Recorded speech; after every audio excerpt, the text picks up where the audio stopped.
Olá a todos, bem-vindos de volta. Hoje eu gostaria de abordar com vocês um dos versículos bíblicos mais referenciados quando a gente trata da relação entre o cristão e o Estado. E o versículo diz: Dai a César o que é de César. Na maioria das discussões, em um debate entre um cristão libertário e um estatista, este último usa Romanos 13 quase que como um trunfo. Presume-se que esse pequeno trecho mencionado por Jesus destrói qualquer ideia libertária sobre questões relativas à obediência ao governo e, mais especificamente, à tributação, ou impostos. Normalmente acontece da seguinte forma: Pessoa 1. Tributação é roubo. Pessoa 2. Dai a César o que é de César. É isso. Debate encerrado. Cada um vai para suas casas. Nunca mais reclame sobre tributação. Bom, normalmente é assim que as discussões acontecem quando uma pessoa solta essa bomba de dar a César o que é de César. Mas essa é uma discussão séria que precisamos ter. E qualquer um que queira entender o que significa dar a César o que é de César, está a um passo de ter uma bela oportunidade para crescer na fé e no conhecimento bíblico, contrário a soltar uma bomba dessas utilizando textos fora de contextos, que faz qualquer um desistir de ter conversas como essas. E isso pode acontecer com pessoas de todos os lados de debates bíblicos. E sei que talvez eu possa agir assim também. O que quero dizer é, e isso serve para ambos os lados de qualquer debate, devemos evitar muitos desses conceitos bíblicos que iniciam e que encerram debates com poucas palavras. Existe uma imensidão de contexto por trás dessas palavras e simplesmente soltá-las como se fosse facilmente demonstrar qual é a sua posição não ajuda em nada o nosso crescimento na palavra de Deus. Então vamos entrar neste contexto e ver o que alguns podem não estar percebendo. Eu espero que esse episódio provoque ambos os lados desse debate, além daqueles que estão perdidos e nem sabem se têm uma posição sobre isso ou não.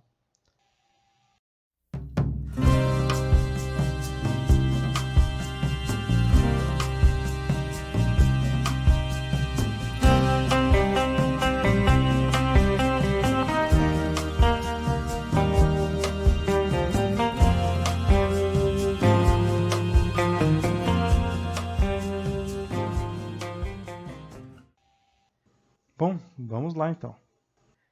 Talvez você seja um cristão e já sabe que obter coercitivamente qualquer bem de uma pessoa através do uso da força é roubo, ou, mais especificamente, extorsão. E você honestamente quer entender e obedecer a Cristo, mas você só encontra pessoas que soltam bombas como essa que mencionamos que encerram qualquer discussão.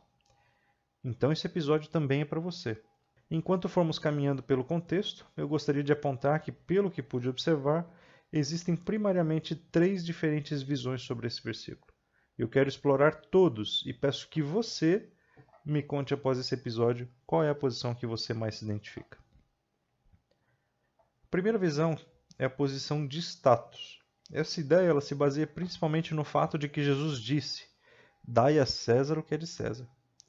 E nessa visão, significa que não podemos reter o nosso tributo, nem sequer reclamar de pagá-lo. Simplesmente fique quieto, seja um bom cristão e pague. Normalmente esse pensamento está associado a alguns conceitos filosóficos do contrato social, ou contratualismo, e como tributar é uma forma de fazer o bem para a sociedade. Então, obviamente, é uma coisa boa, certo? Não vou tratar de tudo o que essa visão traz, mas vou apenas me ater ao que deveríamos extrair do texto bíblico. Podemos tratar de alguns conceitos políticos em outra oportunidade. Mas, de qualquer forma, eu gostaria de dizer que existem crenças políticas ou filosóficas atreladas a este pensamento, assim como nas outras duas posições que normalmente vão alegar que tributar é roubar, então deve haver alguns conceitos adicionais para a interpretação de dar a César o que é de César, pois todos os cristãos concordariam que Jesus jamais aprovaria roubo. Novamente, não gostaria de me aprofundar muito nisso, mas apenas ficar com o texto bíblico, que então nos leva a essas outras duas visões. A segunda visão eu vou chamar de tudo pertence a Deus. E a nossa terceira posição será chamada de ele tem um bom argumento. Desculpe pelo nome das visões, mas é a forma como eu consegui colocar isso de forma clara para vocês. Talvez até depois você consiga me ajudar a dar um nome melhor para cada uma delas. Mas enfim, nesse ponto é importante irmos ao texto. Sim, essa é a melhor parte. Sempre que encontrarmos um versículo controverso, a gente precisa ir ao texto. Precisamos ter uma boa ideia do contexto, e a melhor forma é simplesmente ler a Bíblia. Esse é de fato o melhor lugar para começarmos. Então, podemos ter opiniões e interpretações para compará-las ao que estamos lendo. Então, pegue a sua Bíblia e, se quiser, leia junto comigo. Esse texto de dar a César o que é de César pode ser encontrado em 3 dos 4 evangelhos. E eu vou usar a versão ACF, Almeida Corrigida e Fiel, mas eu não creio que terá muita diferença das outras versões. E pelo fato de ser o primeiro evangelho da Bíblia, vamos começar então por Mateus e a gente adiciona qualquer outro detalhe que a gente possa encontrar nos textos de Marcos e Lucas. Em Mateus está no capítulo 22, dos versos 15 a 22. E começa assim: Então, retirando-se os fariseus... Opa, o texto começa com um então, o que significa que tem algo antes que possa ter levado a esse momento. Vamos voltar um pouco e ver o que aconteceu até esse versículo.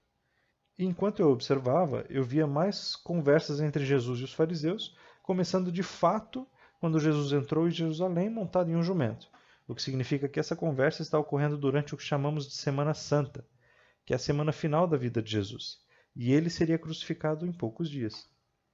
Quando ele entra em Jerusalém, vemos muitas pessoas celebrando, reconhecendo que Jesus era o Messias, que leram nos textos sagrados por todas as suas vidas. As histórias dos ensinamentos e milagres de Jesus nos últimos anos chegaram a todo o povo. Então ele estava em Jerusalém e essa cidade era muito significativa por ser a cidade de Davi e também do templo sagrado. E eu preciso desviar um pouco do assunto porque isso realmente é importante. E o começo dessas discussões entre Jesus e os fariseus sobre o templo que leremos é, na verdade, o segundo templo que seria construído ali. E não era apenas uma igreja ou um edifício religioso. Esse templo é onde Deus habitava em meio ao seu povo. Havia ali um grande véu dividindo o lugar onde os sacerdotes entravam e o Santíssimo Lugar, onde apenas os sumos sacerdotes podiam entrar. Esse templo é onde as ofertas de sacrifício pelos pecados eram feitas pelo sacerdote em prol do povo. E tudo isso é incrivelmente interessante, porque vemos Jesus, o cumprimento da sombra de todos esses objetos e cerimônias, nessa semana em específico, que culminaria na morte e ressurreição de Jesus, cumprindo ali inúmeras promessas. Jesus, que é referido com uma significância profética como filho de Davi, a pedra angular, ele entra na cidade de Davi e então no templo. Ele rapidamente dispersa todos os que estão comprando e vendendo no templo, então passa a noite na cidade de Betânia. Obviamente isso não estava indo muito bem para os fariseus, que eram líderes religiosos, supervisionando o templo e a obediência às leis de Deus. E no próximo dia, quando Jesus retorna para o templo, eles começam a questioná-lo e questionar as suas ações. E é claro que aqui os sacerdotes e fariseus pensam que ele é um falso mestre e se enfurecem. Quando Jesus começa a respondê-los com parábolas, que não são insultos tão sutis assim para eles, e ainda quando Jesus confirma que ele é o cumprimento de Isaías e de Salmos, alegando que ele é a pedra angular que seria rejeitada, eles querem prendê-lo. Mas Jesus já tem uma grande quantidade de seguidores e eles não queriam bagunçar as coisas. Então decidiram armar uma cilada em suas próprias palavras. E isso nos traz de volta para onde nós começamos. Capítulo 22, verso 15. Então, retirando-se os fariseus, consultaram entre si como o surpreenderiam em alguma palavra. E enviaram-lhe os discípulos, com os herodianos, dizendo: Mestre, bem sabemos que és verdadeiro, e ensinas o caminho de Deus segundo a verdade, e de ninguém se te dá, porque não olhas a aparência dos homens. Dize-nos, pois, que te parece? É lícito pagar o tributo a César ou não? Jesus, porém, conhecendo a sua malícia, disse: Por que me experimentais, hipócritas? Mostrai-me a moeda do tributo. E eles lhe apresentaram um dinheiro. E ele diz-lhes: De quem é esse efígie e essa inscrição? Dizem-lhe eles: De César. Então ele lhes disse: Dai, pois, a César o que é de César, e a Deus o que é de Deus. E eles, ouvindo isso, maravilharam-se e, deixando-o, se retiraram. Então aqui está o texto colocado no nosso contexto. Esse trecho não tem nada muito diferente do relato de Marcos, que é encontrado em Marcos 12, de 13 a 17. Mas em Lucas tem alguns detalhes extras que vale a pena mencionarmos. Está lá em Lucas capítulo 20, nos versículos de 20 a 26. No verso 20, Lucas escreve que a intenção dos fariseus com a cilada era, abre aspas, o entregarem à jurisdição e o poder do presidente. Fecha aspas. Eu creio que esse é um detalhe importante que precisamos olhar nas implicações das diferentes respostas que Jesus poderia ter dado e a resposta que de fato ele deu. Um estudo bíblico deve ser assim, a gente tem que olhar por todos os lados, considerando todas as possibilidades. Veja, nessa época o Império Romano ocupava a região, que não difere muito de ocupações militares de outras épocas da história. E o governador romano tinha total autoridade e controle sobre os nativos, mas ele permitia uma certa quantia de governo próprio entre os religiosos.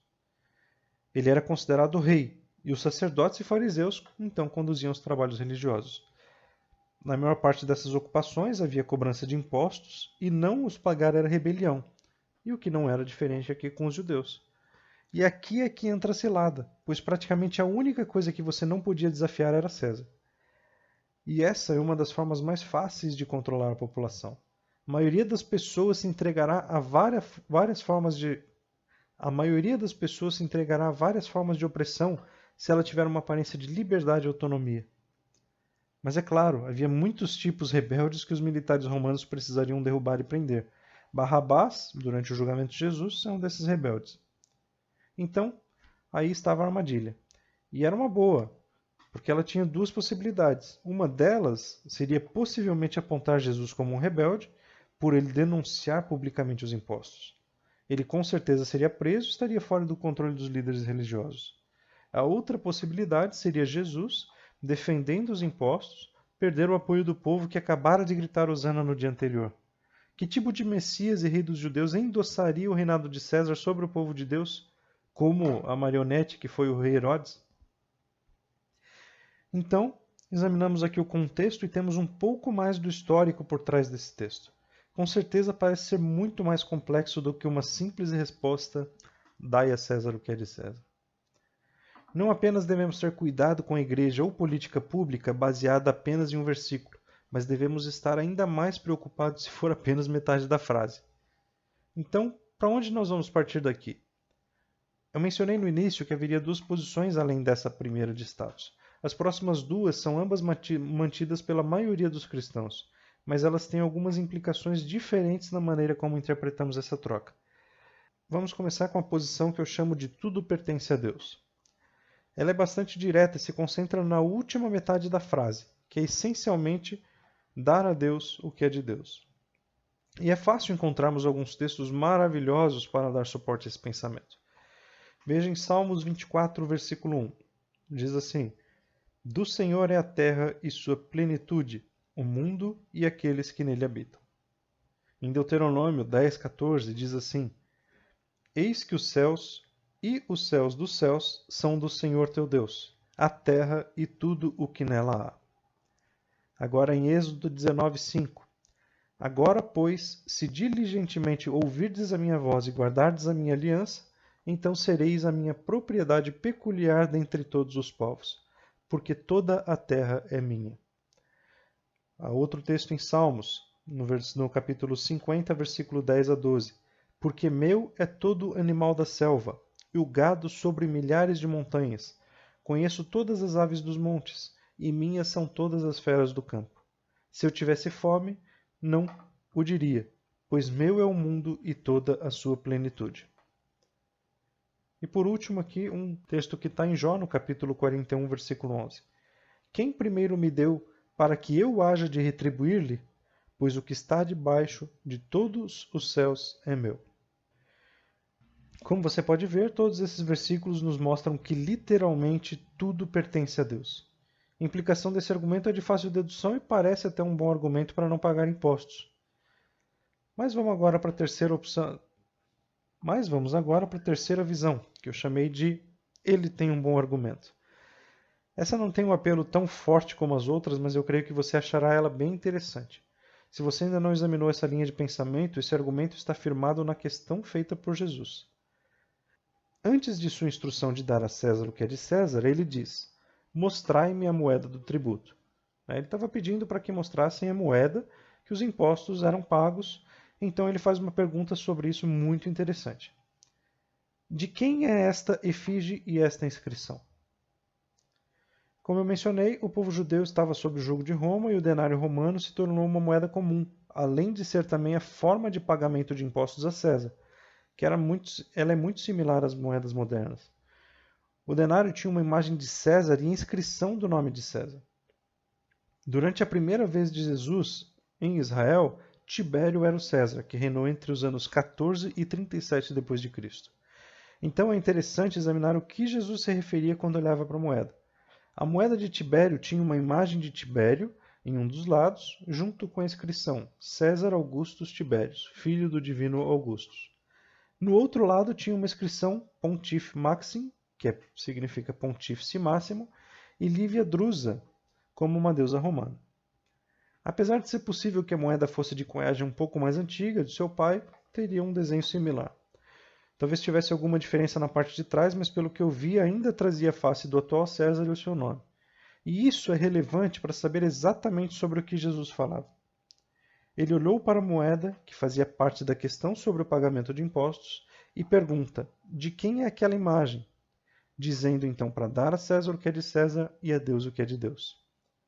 Então, a ideia por trás de tudo isso não é apenas identificar a quem pertence a moeda por apontar o nome e a imagem de quem era, mas dizer que algo pertence a Deus por esse mesmo pensamento, tanto para os judeus daquela época como para os cristãos do dia de hoje. As implicações são claras. Gênesis 1, nos versículos 26 a 27, são os primeiros lugares que encontramos o conceito de que as pessoas são feitas à imagem de Deus. Veja o texto. E disse Deus: façamos o homem à nossa imagem, conforme a nossa semelhança, e domine sobre os peixes do mar, sobre as aves do céu e sobre o gado, e sobre toda a terra, e sobre todo o réptil que se move sobre a terra. E criou Deus o homem à sua imagem, a imagem de Deus o criou. Homem e mulher os criou. E existem mais referências a isso ao longo da Bíblia, mas creio que isso é claro o suficiente para mostrar a referência da imagem e semelhança que Jesus está se referindo. Em breve eu vou fazer um episódio chamado A Imagem de Deus. E esse episódio vai ser bem interessante porque a gente vai abordar um pouco mais esse assunto sobre quem é feito a imagem de Deus, né? A inscrição, nesse caso aqui, a qual Jesus estava se referindo, tem a mesma referência bíblica do povo de Deus, que usa e é conhecido pelo nome de Deus por toda a Bíblia. Veja lá comigo no capítulo 43 de Isaías, no verso 7. Diz assim: a todos os que são chamados pelo meu nome e os que criei para a minha glória. Eu os formei e também eu os fiz. Em Números 6, de 22 a 27, Deus instrui a Moisés a ensinar a Arão e seus filhos a abençoar os filhos de Israel. Após concluir a bênção, no verso 7 está assim: assim porão o meu nome sobre os filhos de Israel e eu os abençoarei. Em Atos 9, já no Novo Testamento, Deus diz a Ananias procurar por Saulo, que mais tarde seria então conhecido por Paulo, e ajudá-lo. Ananias estava obviamente nervoso, pois Saulo perseguia a igreja abertamente, mas Deus assegura ele no verso 15. Diz assim: disse-lhe, porém, o Senhor: vai, porque este é para mim um vaso escolhido, para levar o meu nome diante dos gentios e dos reis e dos filhos de Israel. E alguns ainda usam esse conceito para trazer um significado um pouco mais profundo para Êxodo capítulo 20, versículo 7, que diz assim: não tomarás o nome do Senhor teu Deus em vão, porque o Senhor não terá por inocente o que tomar o seu nome em vão. Esse último versículo de Êxodo é comumente conhecido como o segundo ou terceiro mandamento, dependendo da sua denominação. Mas a ideia de tomar o nome de Deus em vão, que também poderia ser usado como levar o nome de Deus, ou inscrever em si mesmo o nome de Deus em vão, ao invés de simplesmente usá-lo de maneira vã ou frívola. De fato, junto a alguns dos pais da igreja primitiva, Martinho Lutero identificou desta forma na seção dos 10 mandamentos do seu Catecismo Maior. E ele diz: o maior abuso, no entanto, em questões espirituais que afetam a consciência, é quando os falsos pregadores surgem e apresentam suas mentiras absurdas como palavra de Deus. Tudo o que a gente está falando aqui é sobre enfeitar-se a si mesmo com o nome de Deus, ou fazer um belo show para reivindicar estar certo, quer em negócios mundanos ou em assuntos de fé e de doutrina. Isso é apenas a pontinha do iceberg sobre alguns relatos bíblicos de usar ou tomar o nome de Deus. Eu creio que você já entendeu o ponto dessa visão. Então, resumindo, essa posição diz que Jesus está dizendo que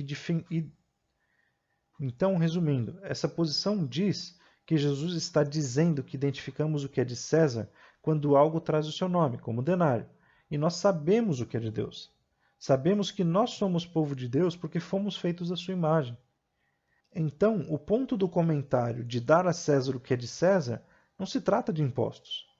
E Jesus estava usando a oportunidade para lembrar o povo de Deus o que era realmente importante e com o que realmente deveríamos estar preocupados. Não deveríamos estar preocupados em identificar o quanto e o que estamos dando a César, mas devemos estar preocupados em identificar o que é de Deus. E estamos dando a Deus o que é dele, que somos nós mesmos. Ok, eu creio que isso resume esses últimos pontos que eu comentei que confrontam essa visão de status, que era a primeira, e você normalmente encontrará vários cristãos pensando de uma forma similar a essas últimas duas. Uma coisa que eu gostaria de comentar nesse episódio é que dinheiro se trata apenas de uma forma de troca. E apesar de muitas pessoas tentarem levantar um argumento anti-dinheiro com as escrituras, eu creio que esse é um péssimo exemplo. Mas à medida que chegamos ao fim desse episódio, vamos ver algumas citações de autores que vemos com alguma frequência lidando sobre esses assuntos. Tertuliano, por exemplo, em De Idolatria diz: a imagem de César, que está na moeda, para César, e a imagem de Deus, que está no homem, para Deus. Então, dê a César de fato o dinheiro e a Deus a si mesmo. De outra forma, o que será de Deus se todas as coisas são de César? David Lipscomb, em seu livro Governo Civil, diz: nenhuma explicação melhor foi dada às palavras do Salvador. Ensina o que o Salvador ensinou: pague seus impostos, mas não sejam filhos ou servos dos governos terrenos. Entregue seu serviço pessoal e suas faculdades corporais a Deus. Jacques Ellul explica algo como uma mistura entre essas duas visões em seu livro Anarquia e Cristianismo, que a marca é a única forma na qual a propriedade pode ser reconhecida. E ele então escreve: vocês podem pagar o imposto. Fazer isso é sem importância ou significado, pois todo o dinheiro pertence a César, e se ele quisesse, poderia simplesmente confiscá-lo. Mas Ellul também diz: por outro lado, qualquer coisa que não tiver a marca de César não pertence a ele. Tudo pertence a Deus. Dietrich Bonhoeffer usa os textos de Mateus 22 e Romanos 13 para ajudar a explicar um ao outro, e ele diz: não se trata, portanto, de saber se a autoridade é boa ou má, mas da vitória dos cristãos sobre o mal. Enquanto para os judeus a questão sobre o pagamento de tributos ao imperador era foco de tentação, por sua esperança de destruir o Império Romano e estabelecer o próprio império, essa questão não despertava nenhuma paixão nos discípulos de Jesus. Francis Schaeffer, em seu livro Manifesto Cristão, traz uma longa lista de reformadores que desobedeciam ao Estado para apoiar sua posição de que o Estado é sujeito a Deus. Ele então diz que, quando Jesus menciona dar a César o que é de César, que Deus e César não estão no mesmo nível, mas que Deus está acima de César, e quando qualquer ofício comanda algo que é contrário às palavras de Deus, aqueles que ocupam esse ofício anulam a sua autoridade e não devem ser obedecidos. Em uma dissertação de Lawrence Reed, ele nos diz para observar que tudo depende em exatamente o que realmente pertencia a César e o que não pertencia, que é na verdade um grande aval dos direitos de propriedade. Jesus disse que nada pertence a César se César simplesmente dizer que pertence, não importa o quanto ele quer, não importa o quanto ele consiga ou o quanto ele gaste. Em um outro texto, de Lev Tolstói, ele disse em uma resposta à recorrente pergunta se deveria ser ou não pago o imposto a César: dê a César o que é de César e a Deus o que é de Deus. Isso é, dê a César o que pertence a ele e o que é feito por ele, a moeda. E para Deus, dê o que é feito por Deus e está implantado em você, sua alma, sua consciência. Não dê isso a ninguém outro, senão Deus. E por isso, não faça a César o que é proibido por Deus. No livro Deus de Guerra, escrito em 1920 pelo reverendo J.J. Taylor, ele define o que é de Deus, pois todo cristão foi comprado por um preço e pertence a Deus através de Jesus Cristo. Posteriormente, ele reflete sobre a Primeira Guerra Mundial e o envolvimento da Igreja na América, na França, na Rússia e na Alemanha. Ele observa que, principalmente na Europa, a Igreja estava atrelada ao Estado. E quando o Estado foi à guerra, a Igreja necessariamente estava nela. Mas na América o caso era diferente. A Igreja se gabava de estar livre de controle do Estado. Estava conectada à palavra de Jesus de dar a César o que é de César. Mas César não exigia participação em seu trabalho sangrento. E César aqui eu estou me referindo à América, aos Estados Unidos especificamente. A participação nessa primeira guerra era inteiramente voluntária. Então a igreja deixou Jesus de fora ao deliberadamente entregar a César as coisas que deveria estar dedicado a Deus. Então é isso. Qual é a sua visão após ouvir esse episódio e possivelmente até aprender sobre uma visão diferente? Você mudou de uma opção para outra ou nunca chegou a pensar nesse assunto? Eu fico no aguardo das suas respostas e comentários. Elas são muito importantes para que a gente possa aprender mais em conjunto sobre o nosso Senhor e Salvador Jesus Cristo. Fiquem na paz, continuem abençoados e um grande abraço.